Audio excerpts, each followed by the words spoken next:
नाजरीन कराम अस्सलाम वालेकुम।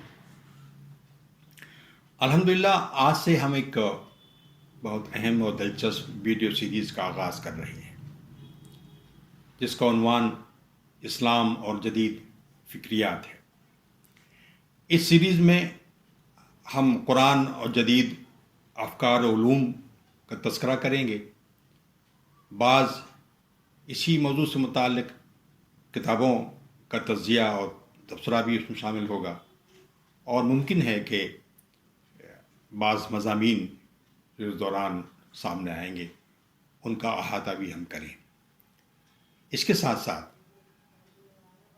20वीं और 21वीं सदी में इस्लाम के हवाले से जो सरगर्मियाँ होती रही हैं, हो रही हैं, जारी हैं, उन पर भी तबसरा इसमें शामिल होगा। लेकिन इसका आगाज़ कुरान करीम और मुतल्लिक़ा मौज़ूआत से कर रहे हैं। कुरान करीम के बारे में हम सब समझते हैं कि हमारा उमूमी रवैया, उमूमी ताल्लुक़ अपने रवैयों को दुरुस्त करने, अपने फ़िक्र की तामीर और नुक्ते नज़र की तश्कील करने और अखलाक संवारने और बहैसियत मजमूई ज़िंदगी की इन जहतों को रब्बे कायनात से मरबूत करने की गर्ज से हम कुरान का मुताला करते हैं, कुरान से ताल्लुक़ कायम करते हैं। और इस सिलसिले में गुज़िश्ता 1500 साला तारीख़ में मुसलमानों की हासिलात बड़ी ज़बरदस्त और बुलंद बाला हैं।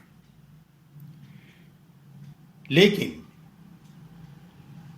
गुज़िश्ता चंद दहाइयों के दौरान फ़िक्र व आगही के बाद ऐसे दरीचे खुले हैं जो ये बता रहे हैं कि कुरान महज हिदायत का ही ज़रिया नहीं है, बल्कि ये एक ज़रिए इल्म भी है। जी हाँ, इल्म वही जिसे कुरान समा, बसरा और फ़वाद की इस्तिलाहों से इसकी तारीफ़ बयान करता है, जिसको मुहीत को मुकर्रर करता है, और हम इंसान इस इल्म को अपनी अक्ल और हिस्सी ज़राए के ज़रिए मालूम करते हैं।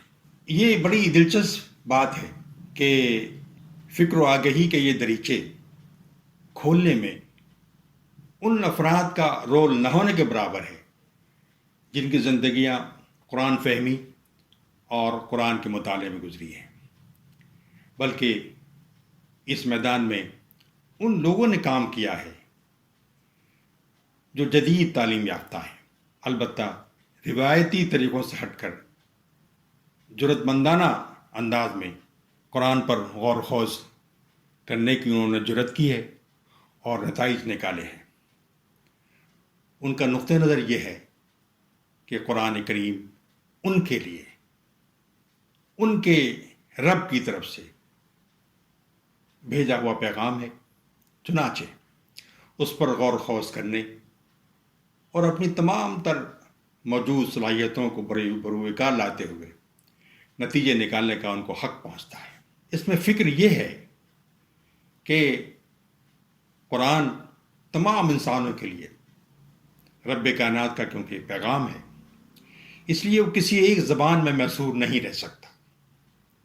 कुरान के फ़हम की एक सतह, एक बुनियादी सतह ऐसी ज़रूर और बिलज़रूर है जो किसी लैंग्वेज पर डिपेंडेंट नहीं हो सकती, और इस सतह को हासिल कर लेने के बाद जब मज़ीद सवालात कुछ आगे बढ़ते हैं, तो सवालात और उठते हैं, तब यकीनन उस ज़बान को समझने की ज़रूरत पेश आती है, जानने की ज़रूरत पेश आती है जिस ज़बान में कुरान को अल्लाह ताला ने नाजिल किया है। तो ये वो पस मंज़र है जिसमें ये दरीचे खुले हैं, और इन दरीचों का तारुफ हम इस प्रोग्राम के दौरान वक्तन फ़वक्तन कराएंगे। अलबत्ता आगाज़ के तौर पर हम इस प्रोग्राम को कुरान करीम दानिश रब्बानी बनाम दानिश इंसानी के नाम से कर रहे हैं।